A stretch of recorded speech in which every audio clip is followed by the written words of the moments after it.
नमस्कार दोस्तों, मैं अजीत चौधरी आप सभी का स्वागत करता हूं हमारे ऑनलाइन प्लेटफॉर्म आई क्लासेज पर। दोस्तों, आई क्लासेज एप्लीकेशन के ऊपर RPSC first grade geography, UGC NET geography, RPSC assistant professor geography के लाइव और रिकॉर्डेड बैच चल रहे हैं। इसके साथ ही तीनों एग्ज़ाम का complete hand written study material भी अवेलेबल है, जो 100% सिलेबस को कवर करता है। और मैं आपको विश्वास दिलाता हूं कि अगर आप एक बार स्टडी मटेरियल मंगवा के देखेंगे तो आपको कहीं भी सिंगल पेज खरीदने की ज़रूरत नहीं पड़ेगी। पूरा का पूरा जो स्टडी मटेरियल है वो अकॉर्डिंग टू सिलेबस बनाया गया है। इसके अलावा अगर किसी को सिंपल पीडीएफ चाहिए तो हमारा जो हेल्पलाइन नंबर है उसके ऊपर आप व्हाट्सएप कर सकते हैं, वहाँ आपको सिंपल पीडीएफ भेज दिया जाएगा। क्लासें देखने के लिए आप हमारी एप्लीकेशन के ऊपर कम से कम 40-50 क्लासें फ्री पड़ी हैं। असिस्टेंट प्रोफेसर का बैच चल रहा है और आप लोगों के लिए सबसे बड़ी खुशखबरी है कि कल असिस्टेंट प्रोफेसर का नोटिफिकेशन भी आउट हो गया है और बहुत अच्छी वैकेंसी आई है ज्योग्राफी सब्जेक्ट में। तो आप अपनी तैयारी बहुत डेप्थ के साथ इस साल कीजिए। कोई भी ऐसा टॉपिक है जो आपको लग रहा है कि कम आ रहा है, आप एक बार एप्लीकेशन के ऊपर जाकर के उस टॉपिक को देखिए ज़रूर। अगर आपकी चीज़ें समझ में आ रही है, मैं पूरे चैप्टर की तो गारंटी नहीं लेता, मैं ये बोल रहा हूँ सिंगल अगर एक वर्ड भी अगर आपके समझ में नहीं आ रहा है तो आप स्किप कर सकते हैं। और अगर आपका मन ये कहे कि हमें एक एक वर्ड समझ में आ रहा है, टॉपिक की तो मैं कभी बात करता ही नहीं हूँ। मैं ये चाहता हूँ कि ज्योग्राफी के स्टूडेंट को एक एक वर्ड की डेफिनेशन पता होना चाहिए। और आप क्लासें देखोगे तो आपको पता भी चल जाएगा। तो आप प्ले स्टोर के ऊपर जाकर के ऐप डाउनलोड करके पहले आराम से क्लासें देखिए। अगर कोई डाउट है तो हमारे हेल्पलाइन नंबर के ऊपर मेरे से बात कीजिए और उसके बाद में आप बैच ज्वाइन कर सकते हैं। अब अपन आते हैं अपने टॉपिक के ऊपर। अपना जो टॉपिक चल रहा था वो ओशियन करंट से संबंधित चल रहा था। महासागरीय धाराओं का टॉपिक चल रहा था। महासागरीय धाराएं, ओशियन करंट। कल की जो क्लास में है वो अपन ने ये बात की थी कि महासागरीय धारा होती क्या है। इसके साथ ही अपन ने ये भी बात की थी कि जो महासागरीय धारा है उसकी उत्पत्ति के क्या क्या कारण हो सकते हैं। तो महासागरीय धाराओं की उत्पत्ति से संबंधित अपन ने कारकों को 3 कैटेगरी में डिवाइड किया था, 3 भागों में विभाजित किया था। पहला था जल से संबंधित कारक। जल से संबंधित कारकों की बात करें तो उसमें 3 महत्वपूर्ण कारकों का अपन ने अध्ययन किया था। उसमें अध्ययन किया था टेम्परेचर का, कि टेम्परेचर किस प्रकार से महासागरीय जल में गति कराता है।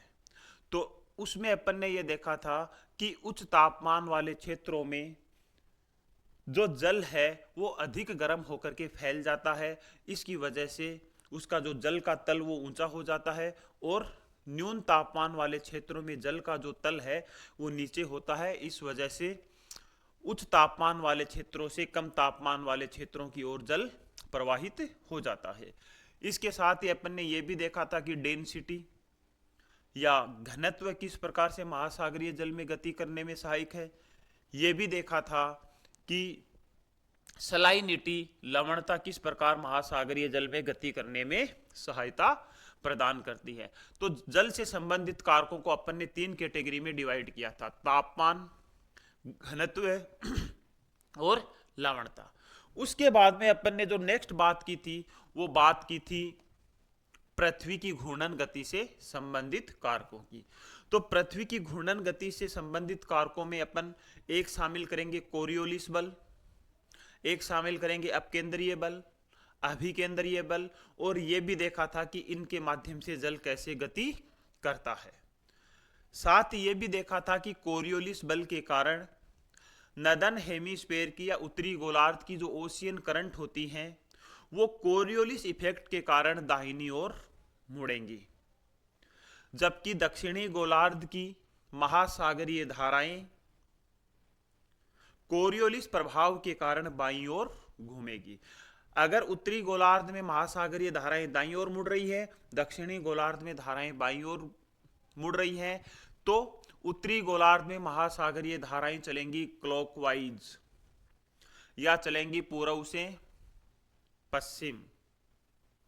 दक्षिणी गोलार्ध में जो महासागरीय धाराएं चलेंगी वो चलेंगी एंटी क्लॉक वाइज। तो कई बार तो यहीं से सीधा क्वेश्चन पूछ लिया जाता है कि महासागरीय धाराओं की उत्तरी और दक्षिणी गोलार्ध में दिशाएं क्या होती है। इसके बाद में अपन ने यह भी बात की थी कि पृथ्वी की घूर्णन गति के कारण भूमध्य रेखीय क्षेत्रों का जो जल है वो पूर्व से पश्चिम की ओर चलता है। क्यों? इसका रीजन क्या देखा था अपन ने कि पृथ्वी की जो घूर्णन गति है वो भूमध्य रेखीय क्षेत्रों में तो है ज्यादा, जबकि ध्रुवीय भागों पर पृथ्वी की घूर्णन गति है कम। इसको मैंने डायग्राम के माध्यम से पिछली क्लास में बताया था, तो वहां आप इसको देख सकते हैं। अब भूमध्य रेखीय क्षेत्रों में पृथ्वी की घूर्णन गति ज्यादा होने के कारण वहां का जल उसका साथ नहीं दे पाता, इस वजह से जल उसके विपरीत घूमना शुरू कर देता है और भूमध्य रेखीय क्षेत्रों में जो जल है वो पूर्व से पश्चिम की ओर गति करना प्रारंभ कर देता है। इसके साथ ही ध्रुवों के ऊपर पृथ्वी की जो घूर्णन गति है वो कम है और कम होने के कारण ध्रुवों का जो जल है या ध्रुवीय क्षेत्रों का जल है वो भी पृथ्वी के साथ ही घूम लेता है और पृथ्वी के साथ ही घूम लेने के कारण उसकी जो दिशा है वो पश्चिम से पूर्व हो जाती है। तो इस चीज को आप ध्यान रखोगे, कथन कारण से क्वेश्चन आ सकता है कि ध्रुवीय क्षेत्रों में पृथ्वी की घूर्णन गति कम होने के कारण वहां महासागरीय जल की दिशा पश्चिम से पूर्व की ओर होती है। इसके विपरीत भूमध्य रेखीय क्षेत्रों में पृथ्वी की घूर्णन गति ज्यादा होने के कारण वहां का जल उसका साथ नहीं दे पाता, इस वजह से वहां जल घूमेगा पूर्व से पश्चिम की ओर। दोनों ही कथन सही हैं, ठीक है। इसके अलावा जो अपन ने बात की थी वो बात की थी वायुमंडल से संबंधित कारकों की, जिसमें अपन ने देखा था एयर प्रेशर, वायुदाब, जिसमें अपन ने देखा था प्रचलित पवने। और यहां आप ये भी ध्यान रखोगे कि महासागरीय धाराओं को जो सबसे ज्यादा कारक प्रभावित करता है वो प्रचलित पवने करती हैं। और प्रचलित पवने जो अस्थायी पवने होती हैं वो 3 प्रकार की होती हैं, व्यापारिक, पछुआ और ध्रुवीय। जैसे ये पवनों की दिशा होगी वैसे ही महासागरीय जल की भी दिशा होगी। जैसे व्यापारिक क्षेत्रों में महासागरीय जल पूर्व से पश्चिम की ओर चलेगा, पछुआ पवन वाले क्षेत्रों में महासागरीय जल पश्चिम से पूर्व की ओर चलेगा और ध्रुवीय पवनों के क्षेत्र में जल वापिस से पूर्व से पश्चिम की ओर चलेगा, क्योंकि व्यापारिक पवनें चलती हैं पूर्व से पश्चिम की ओर, पछुआ पवनें चलती हैं पश्चिम से पूर्व की ओर और ध्रुवीय पवनें फिर से चलती हैं पूर्व से पश्चिम की ओर। तो महासागरीय धाराओं को जो सबसे ज्यादा कारक प्रभावित करेगा वो करेगा प्रचलित पवने। इसके साथ ही अपन ने यह भी बात की थी कि वर्षा, ज्यादा वर्षा वाले क्षेत्रों से कम वर्षा वाले क्षेत्रों की ओर जल गति करना प्रारंभ कर देता है। इसके अलावा अपन ने एक पॉइंट देखा था वाष्पीकरण का, और वाष्पीकरण में अपन ने देखा था कि जहां वाष्पीकरण ज्यादा होता है वहां जल का तल नीचा हो जाता है और इसके विपरीत जहां वाष्पीकरण कम होता है वहां क्या होता है, जल का तल ऊंचा रहता है। तो उच्च वाष्पीकरण क्षेत्रों से निम्न वाष्पीकरण क्षेत्रों की ओर जल गति करना प्रारंभ कर देगा, ठीक है। तो जहां वाष्पीकरण ज्यादा होगा वहां का जल तल नीचा होगा, तो निम्न वाष्पीकरण से उच्च वाष्पीकरण वाले क्षेत्रों की ओर जल गति करना प्रारंभ कर देगा। ये सारे के सारे कारक थे महासागरीय धाराओं की उत्पत्ति के। उसके बाद में अपन ने यह देखा था कि महासागरीय धाराओं की दिशा को प्रभावित करने वाले कारक कौन कौन से हैं, जिसमें अपन ने बात की थी तट की स्थिति। जैसे जैसे तट होगा वैसे वैसे महासागरीय धाराएं उसके सहारे सहारे चलती रहेंगी। इसके अलावा अपन ने बात की थी महासागरीय नितल के उच्चावच, और महासागरीय नितल के उच्चावच में 2 कारक सबसे महत्वपूर्ण हैं, एक तो कटक रिज और एक आइलैंड द्वीप, मतलब जैसे कटक होंगे उसके सहारे सहारे महासागरीय जल मुड़ता चला जाएगा। इसके अलावा कोरियोलिस बल की अपन ने बात करी ली कि उसके प्रभाव से उत्तरी गोलार्ध में दाहिनी ओर और दक्षिणी गोलार्ध में बाईं ओर मुड़ेगा। तो महासागरीय धाराओं की दिशा को प्रभावित करने वाले तीन कारक महत्वपूर्ण हैं। इसके बाद में अपन ने बात की थी कि महासागरीय जो जल है वो कितने प्रकार की गति करता है, और उसमें अपन ने ये देखा था कि एक तो करता है वो क्षैतिज गति और एक करता है वो लंबवत गति। एक तो वर्टिकल करेगा, एक हॉरिजॉन्टल करेगा। तो लंबवत गति केवल और केवल एक कारण से करेगा, जब उसमें ज्वार भाटा आएगा। तो ज्वार भाटा के बारे में मैंने कल की क्लास में कुछ नहीं बताया था, क्योंकि ज्वार भाटा से तो संबंधित अपन पूरी क्लास ही करने वाले हैं। तो यहां सिर्फ एक ही लाइन में आप ये ध्यान रख लेना कि महासागरीय जल का जो लंबवत संचलन होता है वो ज्वार भाटा के रूप में होता है। इसके अलावा क्षैतिज गति में अपन ने ये देखा था कि महासागरीय जल अक्षांश रेखाओं के सहारे सहारे जो गति करता है उसको क्या कहा जाता है, क्षैतिज गति कहा जाता है, जो तरंगों के माध्यम से करता है। फिर अपन ने ये भी देखा था कि तरंग क्या होता है या उर्मिका क्या होती है। उसके बाद में अपन ने बात की थी ड्रिफ्ट या प्रवाह की। उसके बाद में अपन ने बात की थी धारा की या करंट की। उसके बाद में अपन ने बात की थी विशाल धारा की। और यह देखा था कि सारी चीजें एक ही होती हैं, सब में ही जल बहता है, सिर्फ उसकी गति में फर्क होता है। और उसके बाद में अपन छोटी सी बात की थी तरंगों के बारे में कि तरंग धैर्य या वेवलेंथ कितना होता है, तरंग की ऊंचाई क्या होती है, तरंग का सरंग क्या होता है, तरंग का गर्त क्या होता है, तरंग आयाम क्या होता है। इन सब के बारे में अपन ने चर्चा की थी। आज जो अपन बात करेंगे वो बात करेंगे महासागरीय धाराओं की। तो मेन जो धाराएं हैं उनके ऊपर ही अपन बात करेंगे और तीन महासागरों की धाराओं को अपन देखेंगे। पहली है अटलांटिक महासागर की धाराएं। दूसरा अपन देखेंगे प्रशांत महासागर की धाराएं, प्रशांत महासागर की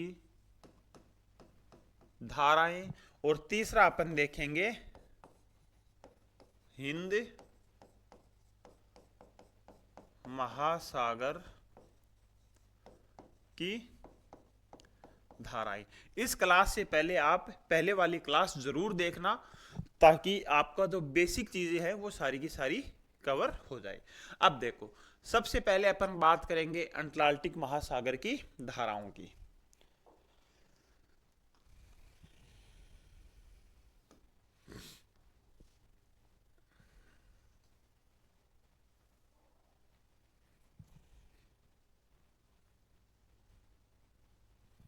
सबसे पहले अपन बात करेंगे,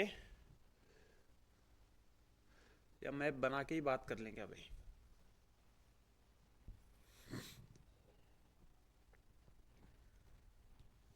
चलो मैप बना ही लेते हैं अपन, है ना। पहला बात करेंगे अपन अटलांटिक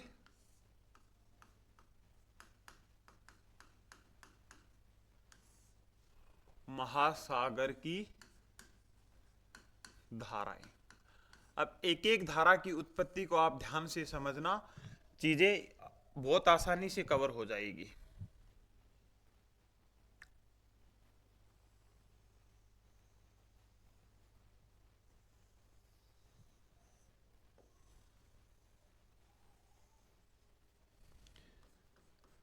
ये है नॉर्थ अमेरिका, ये है साउथ अमेरिका, और यहां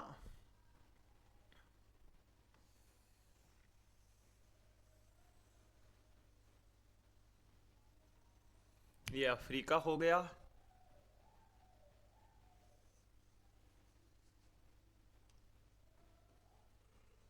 ये यूरोप हो जाएगा। यहां कुछ आपको द्वीपों की स्थिति का ध्यान रखना है। तो ये जो पहला द्वीप मैं लिख रहा हूं ये है आइसलैंड, आइसलैंड। लैंड। एक स्थिति का आपको यहां ध्यान रखना है, ये है ग्रीन लैंड। बाकी अपन साथ बनाते रहेंगे, ठीक है। और एक अपन बना लेते हैं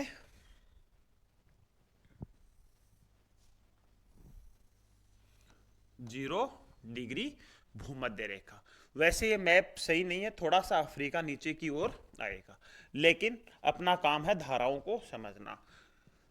अब देखो, अपन यहां से चलते हैं अफ्रीका के पश्चिमी तट से। अफ्रीका के पश्चिमी तट से एक धारा चलती है, अफ्रीका के पश्चिमी तट से एक धारा चलती है जिसका नाम क्या है, जिसका नाम है उत्तरी विषुवत रेखीय धारा। पहली बात क्लियर है। अब आपको यहां यह समझ लेना है कि इस धारा की उत्पत्ति होती है व्यापारिक पवनों के कारण। इधर से व्यापारिक पवनें चलेंगी तो व्यापारिक पवनें क्या करेंगी, अपने घर्षण बल के कारण महासागरीय जल को भी अपने साथ बहा करके ले जाएंगी, और ये जाकर के यहां टकराएगा किससे, यहां कुछ द्वीप समूह हैं, यहां कुछ द्वीप समूह हैं, और इन द्वीप समूह का नाम है एंटलीज द्वीप, एंटलीज द्वीप। अब इन द्वीपों से यह धारा टकरा करके एक तो ऊपर की तरफ मुड़ जाएगी और एक इधर आ जाएगी। यहां क्या है, यहां है मेक्सिको की खाड़ी, यहां है मेक्सिको की खाड़ी, और ऊपर थोड़ा सा चलेंगे तो यहां है फ्लोरिडा, यहां है फ्लोरिडा। क्लियर है। अब यहां से जो उत्तरी विषुवरेखीय धारा आ रही थी, ये एंटलीज द्वीपों से टकरा करके दो धाराओं में विभक्त हो जाती है। एक धारा चली जाती है मेक्सिको की खाड़ी की ओर, और एक चली जाती है एंटलीज द्वीपों के पूर्व की ओर। तो इसको कह दिया जाता है एंटलीज की धारा, एंटलीज की धारा। फिर ये दोनों धाराएं, ये धारा आगे बढ़ती हुई जाती है फ्लोरिडा, और यहां इसको बोल दिया जाता है फ्लोरिडा की धारा, फ्लोरिडा की धारा। बात क्लियर है। अब देखो, यहां से अपन चले थे अफ्रीका के पश्चिमी तट से, व्यापारिक पवनों के प्रभाव के कारण अटलांटिक महासागर का जल गति करता है पूर्व से पश्चिम की ओर। पूर्व से पश्चिम की ओर गति करने के कारण यह जल जाता है एंटलीज द्वीपों तक। अब ये भूमध्य रेखा के सहारे सहारे चल रहा है, इस कारण इसको बोल दिया उत्तरी विषुवरेखीय धारा। अब ये जो धारा है, ये तो सभी महासागरों में समान ही रहेगी। चाहे आप प्रशांत की बात करेंगे तो यहां जो धारा चलेगी वो उत्तरी विषुवरेखीय धारा होगी, चाहे प्रशांत महासागर में चलेगी तो भी उत्तरी विषुवरेखीय धारा होगी, और इसके नीचे जो धारा चलेगी वो हो जाएगी दक्षिण विषुवरेखीय धारा। ठीक है। अब ये जो पानी है ये जाके टकराता है एंटलीज द्वीपों से, तो यहां ये दो भागों में विभाजित हो जाता है। एक तो निकल जाता है एंटलीज के पूर्व की ओर, तो उसको कह दिया जाता है एंटलीज की धारा। उसके बाद में ये पानी घुस जाता है फ्लोरिडा की तरफ, और मेक्सिको की खाड़ी होता हुआ, फ्लोरिडा होता हुआ ये ऊपर जाकर के वापिस मिल जाता है, और वापिस मिलने के बाद में ये वापिस चलता है। वापिस मिलने के बाद में ये वापिस चलता है, जिसको बोला जाता है गल्फ स्ट्रीम, गल्फ स्ट्रीम। बात हुई क्लियर यहां तक। अभी तक जो पानी चल रहा है वो सारा का सारा गर्म पानी है, क्योंकि भूमध्य रेखीय क्षेत्रों का जो गर्म पानी है वो व्यापारिक पवनें अपने साथ बहा करके यहां इकट्ठा कर देती है, और यहां इकट्ठा करने के कारण यहां बहुत सारा जल हो जाता है, तो यहां वापिस से उस साइड चलना प्रारंभ कर देता है, जिसको बोला जाता है प्रति विषुवत रेखीय धारा। बात क्लियर हुई? उसको क्या बोल दिया जाएगा? प्रति विषुवत रेखीय धारा, मतलब ये इसके उल्टी चलेगी। अब आगे अपन बढ़े तो यहां ये पहुंच जाती है 40 डिग्री अक्षांश के पास। ये जो गल्फ स्ट्रीम है ये पहुंच जाता है 40 डिग्री के पास, और जैसे ही 40 डिग्री के पास पहुंचेगा तो वहां कौन सी पवनें चलेंगी? पवनें चलेंगी वहां पछुआ, और पछुआ पवनों की दिशा क्या होती है? पश्चिम से पूर्व की ओर। इस वजह से गल्फ स्ट्रीम का जो जल है वो 40 डिग्री अक्षांशों के पास पछुआ पवनों के प्रभाव के कारण उनकी दिशा हो जाती है पश्चिम से पूर्व की ओर।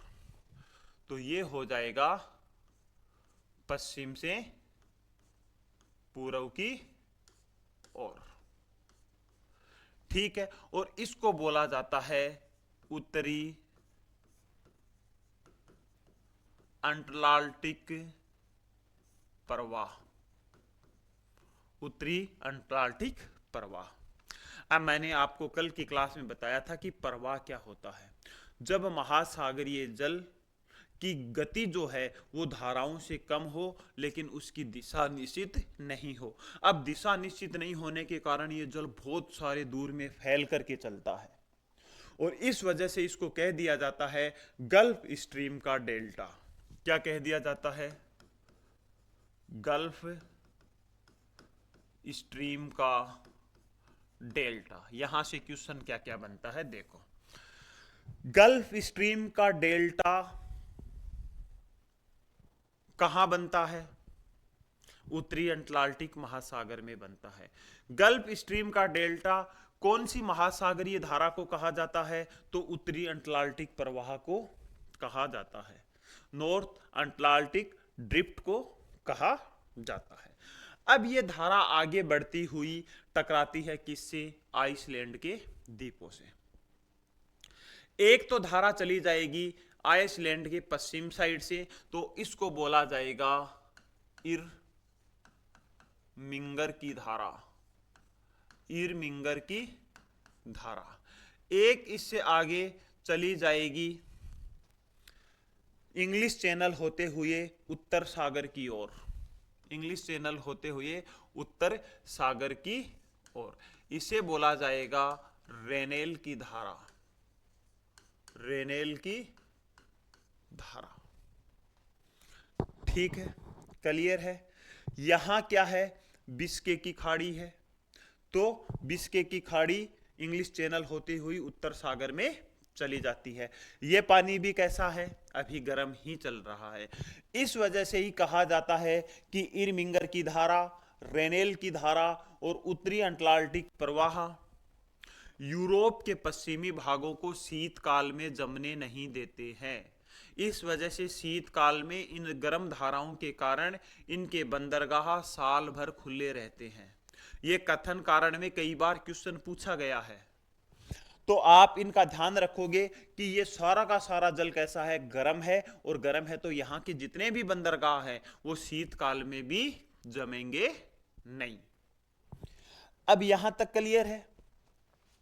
यहां से इसकी एक शाखा मुड़ जाती है नीचे, तो कुछ जल तो चला जाता है भूमध्य रेखा में, कुछ जल तो चला जाता है भूमध्य सागर में, भूमध्य सागर में, और कुछ जल यहां आ जाता है नीचे की ओर, और इसको बोला जाता है,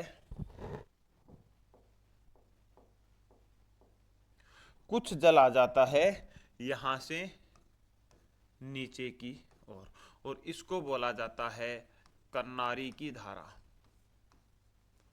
कन्नारी की धारा। बात समझ में आई? अब मैं आपको एक बात बोलूं कि जो कन्नारी की धारा है ये ठंडी धारा है। करनारी की जो धारा है ये ठंडी धारा है। अभी तक अपन ने जितना भी पूरा सिस्टम पढ़ा है उसमें केवल और केवल एक धारा ठंडी आई है और वो धारा है करनारी की धारा।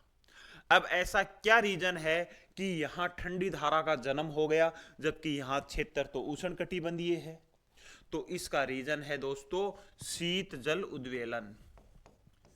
शीत जल उद्वेलन, कोल्ड वाटर अपवेलिंग। अब ये होता क्या है? शीत जल उद्वेलन होता क्या है? शीत जल उद्वेलन का मतलब है नीचे का पानी ऊपर की ओर आना। नीचे का पानी ऊपर की ओर आना उद्वेलन कहलाता है। तो उद्वेलन यहां होगा कैसे? तो होने का रीजन क्या है कि व्यापारिक पवने यहां के गर्म जल को ऊपर से हटा करके अपने साथ ले जाती है और अपने साथ ले जाने के कारण या इस क्षेत्र में क्या होता है? शीत जल उद्वेलन होगा। क्या होगा? शीत जल उद्वेलन होगा और शीत जल उद्वेलन के कारण यहां का पानी क्या हो जाएगा? ठंडा हो जाएगा और ठंडा हो जाएगा तो इस वजह से इसको बोला जाएगा ठंडी धारा। तो पहली धारा कौन सी है ठंडी? करनारी की धारा। उत्तरी अटलांटिक प्रवाह महासागर की धाराओं की अपन बात कर रहे हैं। अब ये तो सिस्टम है जो एक सिस्टमेटिक ढंग से चला है। फिर यहां आपको पता है ग्रीनलैंड, यहां है ग्रीनलैंड। यहां से धारा आती है उत्तर की ओर जिसको बोला जाता है ग्रीनलैंड की धारा। ग्रीनलैंड की धारा। अब ये जो धाराएं हैं ये उत्तर सागर या आर्कटिक सागर की ओर से जो आएंगी ये सारी की सारी धाराएं कैसी होंगी? सारी की सारी धाराएं ठंडी होंगी। तो ये है ग्रीनलैंड की धारा। यहां एक धारा आ जाती है बेफिन की धारा। बेफिन की धारा, क्योंकि यहां कौन सी खाड़ी है? बेफिन की खाड़ी है। और ये दोनों धाराएं आकर के आगे चलती है लेब्राडोर धारा के नाम से। लेब्राडोर धारा के नाम से। और लेब्राडोर के धाराओं के नाम से चल करके ये पहुंच जाती हैं, यहां कुछ द्वीप हैं जिनको कहा जाता है न्यू फाउंड लैंड आइलैंड। इनको क्या कहा जाता है? न्यू फाउंडलैंड द्वीप। अब पूरी कहानी को समझना। उत्तर से आने वाली लेब्राडोर की ठंडी धारा और नीचे से चलने वाली गल्फ स्ट्रीम की गर्म धाराएं न्यू फाउंडलैंड द्वीपों के पास आकर के मिलती हैं। जब यहां दोनों ठंडी और गर्म धाराएं मिलेंगी तो क्या होगा? यहां का जो जल है उसका जो तापमान है वो सम हो जाएगा। मतलब जल न ज्यादा ठंडा रहेगा, जल न ज्यादा गर्म रहेगा। इस वजह से यहां जल का तापमान सामान्य होने के कारण यहां क्या पनपेगा? यहां पनपेगा मछली व्यवसाय। मैं लिख रहा हूं इसको। यहां क्या देखने को मिलेगा आपको? यहां देखने को मिलेगा मछली व्यवसाय। इसके साथ ही मछली व्यवसाय पनपने का दूसरा सबसे बड़ा कारण यहां क्या हो सकता है? क्योंकि दोनों तरफ से धाराएं आ रही हैं, तो एक तरफ से ठंडी धारा आ रही है, एक तरफ से गर्म धारा आ रही है। धाराएं अपने साथ क्या बहा करके लाती हैं? प्लैंकेट बहा करके लाती हैं। और प्लैंकेट क्या होते हैं? मछलियों के खाने की भोजन सामग्री होती है। तो यहां देखो, एक तो पर्याप्त मात्रा में प्लैंकेट मिल रहे हैं, एक यहां का जो जल है उसका तापमान बहुत अच्छा है। तो इस वजह से यहां बहुत पर्याप्त मात्रा में या बहुत ज्यादा मात्रा में मछली व्यवसाय पनपा है। इस वजह से यहां जॉर्ज बैंक नाम से एक मछली बैंक है। यहां क्या है? George bank.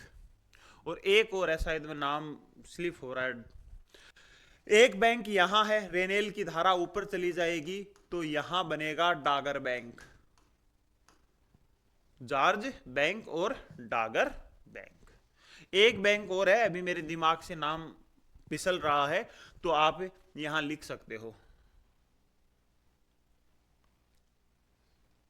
जॉर्ज डांगर, अभी ध्यान नहीं आ रहा है, चलो अपना फ्लो नहीं टूटने देंगे। अब देखो, तो यहां दोनों धाराएं मिलने के कारण क्या हो रहा है, जल जो तापमान है वो सम बन रहा है। इसके अलावा यहाँ पर्याप्त मात्रा में प्लैंकेट आ रहा है, तो इस वजह से यहाँ क्या पनपेगा, मछली व्यवसाय पनपेगा। इसके अलावा अपन बात करें तो यहाँ एक बड़ा नुकसान भी होता है। नुकसान क्या होता है कि जहां ठंडी धारा और गर्म धारा दोनों मिलती हैं, वहां पर कोहरा उत्पन्न होता है, और कोहरा उत्पन्न होने के कारण यहाँ के जलयान में या जल परिवहन में दिक्कतों का सामना करना पड़ता है। और यहाँ का जो जल परिवहन है वो है भी बहुत मजबूत। क्यों? क्योंकि दोनों ही तरफ दुनिया के सबसे विकसित महाद्वीप हैं। तो यहाँ जहाजों के संचालन में, जलयानों के संचालन में बहुत बड़ी कठिनाई का सामना करना पड़ता है। और कभी कभार तो ये ग्रीनलैंड की धारा या और बेफिन की धारा अपने साथ बड़े बड़े आइसबर्ग को और बहा करके ले आती है, और आइसबर्ग को और बहाकर ले आती है, तो कोहरा होने की वजह से आइसबर्ग दिखते नहीं है, और कभी कभी वो जहाजों से टकरा जाते हैं। तो यहां बड़ा नुकसान भी होता है इन कारणों से। लेकिन नुकसान से ज्यादा यहाँ फायदा होगा। फायदा ये होगा कि यहाँ के और यहाँ के जो बंदरगाह हैं, यूरोप के पश्चिमी तट के बंदरगाह और उत्तरी अमेरिका के पूर्वी तट के बंदरगाह गर्म जल धाराओं के कारण कभी भी जमते नहीं है। ठीक है, ले वो स्क्रीनशॉट। फिर दक्षिणी अटलांटिक की बात करते हैं।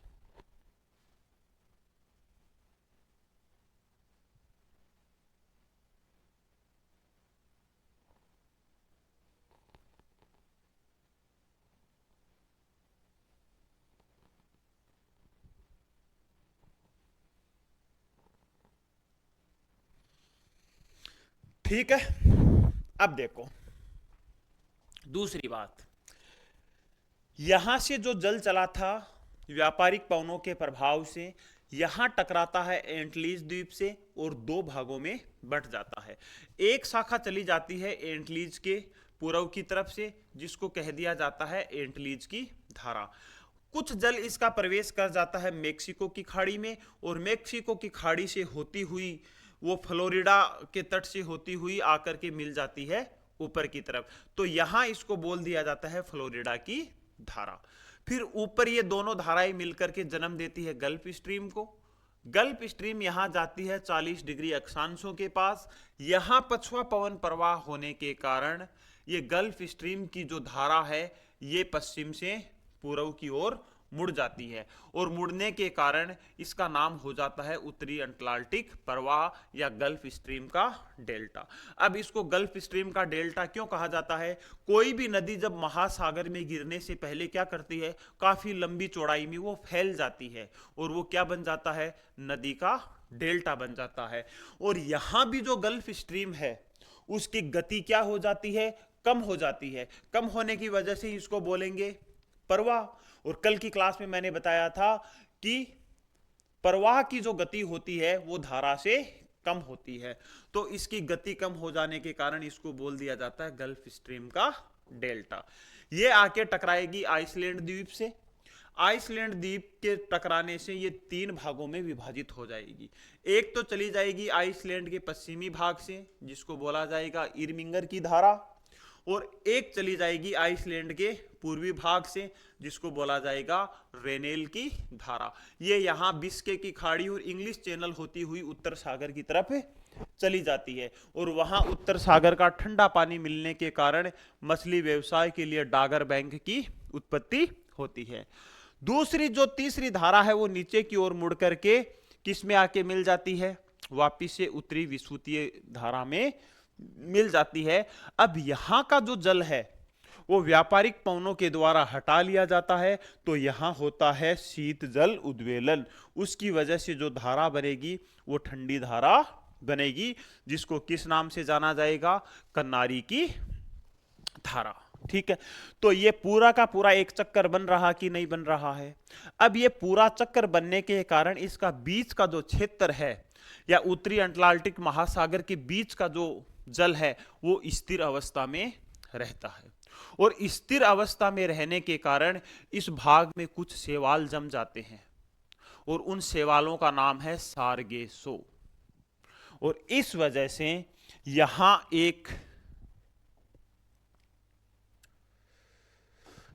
एक बड़ा क्षेत्र बन जाता है जो कहलाता है सारगेसो सागर। सारगेसो सागर। अब ये सारगेसो सागर है, इसका जल स्थिर रहता है, इस वजह से उसके ऊपर शैवाल जमते जमते पूरी की पूरी सारगेसो वनस्पति की आवरण उसके ऊपर छा गया।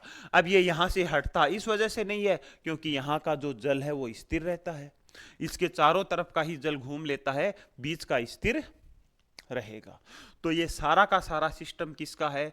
ये है उत्तरी अटलांटिक महासागर की धाराओं का सिस्टम। इसके अलावा यहां ग्रीनलैंड है। ग्रीनलैंड के पूर्वी भाग से जो जल चल के आएगा उसको बोलेंगे ग्रीनलैंड की धारा। इधर बेफिन की खाड़ी से होता हुआ जो जल आएगा उसको बोलेंगे बेफिन की धारा। और ये धाराएं दोनों मिलकर के कहलाती हैं लेब्राडोर की धारा। और लेब्राडोर की धारा आकर के मिलती है न्यू फाउंडलैंड द्वीपों के पास गल्फ स्ट्रीम से, और गल्फ स्ट्रीम से मिलने के कारण यहां कोहरा उत्पन्न होता है और यहां मछली व्यवसाय पनपता है। ये जो लेब्राडोर की धारा का जो जल है ये इस अमेरिका के पूर्वी तट के सहारे सहारे फैल जाता है, तो इसको बोला जाता है शीत दीवार या कोल्ड वाल। तो कभी यह भी क्वेश्चन पूछा जा सकता है कि उत्तरी अमेरिका के पूर्वी तट के ऊपर शीत दीवार का निर्माण कैसे होता है? तो वो लेब्राडोर की धारा के कारण होता है। फिर यहां आपस में कुछ चक्रवात भी बनते हैं जल के तापमान में भिन्नता के कारण, उनकी बात अपन अलग कर लेंगे। ले वो अब इसका स्क्रीनशॉट, और अब अपन पढ़ेंगे। दूसरी क्लास का टाइम नहीं हुआ है तो दक्षिणी अटलांटिक की ओर धाराएं अपन पढ़ लेते हैं फटाफटी, या यही देख लेते हैं इसको, उसमें ज्यादा कुछ नहीं है। इसको मैं अब हटा रहा हूं, है ना।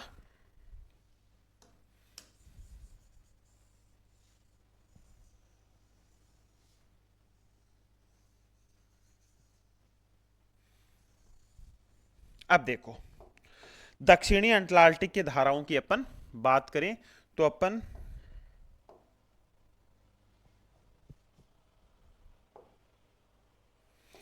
दूसरा पेन काम में ले लेते हैं। देखो, अब देखो यहां से वो ही व्यापारिक पवनों के प्रभाव से जल चलेगा दक्षिण अफ्रीका के पश्चिमी तट से और जाकर के टकराएगा किससे? ब्राजील से।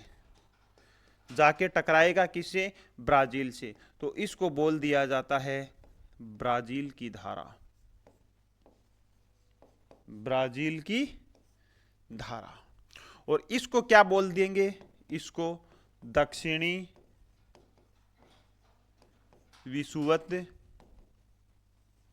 रेखीय धारा। यहां से ब्राजील तट से टकराने के कारण इसका कुछ जल तो ऊपर चला जाएगा और कुछ जल इसका नीचे चला जाएगा, और यहां आपको कुछ द्वीप मिलेगा, फॉकलैंड द्वीप। फॉकलैंड द्वीप। और इधर से एक धारा आएगी, इधर से एक धारा आएगी जिसको बोल दिया जाएगा फॉकलैंड की धारा। फॉकलैंड की धारा। बात क्लियर है? अब देखो, विषुवत रेखीय जो जल है वो व्यापारिक पवनों के प्रभाव से चला किधर की ओर? पूर्व से पश्चिम की ओर। यह जाके टकराता है ब्राजील के तट से, तो कुछ जल तो इसका ऊपर की ओर घूम जाता है और कुछ जल इसका नीचे की ओर मुड़ जाता है। यह जल इसका चलेगा ब्राजील के तट के सहारे सहारे, इस वजह से इसको बोल दिया जाएगा ब्राजील की धारा। फिर जैसे ही ब्राजील की धारा का जल पहुंचेगा कहां पर? 40 डिग्री अक्षांशों के पास। तो 40 डिग्री अक्षांशों के पास पहुंचते ही कौन से पवनों के प्रभाव क्षेत्र में आ जाएगा? पछुआ पवनों के प्रभाव क्षेत्र में आ जाएगा। और पछुआ पवनों के प्रभाव क्षेत्र में आने के कारण इसको बोल दिया जाता है पछुआ पवन प्रवाह। उसको क्या बोल दिया जाएगा? पछुआ पवन प्रवाह। और ये पछुआ पवन प्रवाह यहां अफ्रीका के सहारे सहारे ऊपर की ओर चलता है, जिसको बोला जाता है बेंगुला की धारा। बेंगुला की धारा। और यहां भी आपको शीत जल उद्वेलन की स्थिति देखने को मिलेगी। इस वजह से यह धारा भी कैसी रहेगी? ठंडी रहेगी। और पछुआ पवन प्रवाह है, यह भी क्या रहेगा? ठंडा रहेगा। अब अपन जब भी पछुआ पवन प्रवाह सभी महासागरों में चलेगी और उसका जल कैसा रहेगा? ठंडा रहेगा, क्योंकि यही जल आगे की ओर जाता जाएगा और पूरी पृथ्वी के चारों ओर महासागरों में या अटलांटिक महाद्वीप के चारों ओर घूमेगा। तो पछुआ पवन प्रवाह सभी महासागरों में चलेगा और यह कैसा रहेगा? ठंडा रहेगा।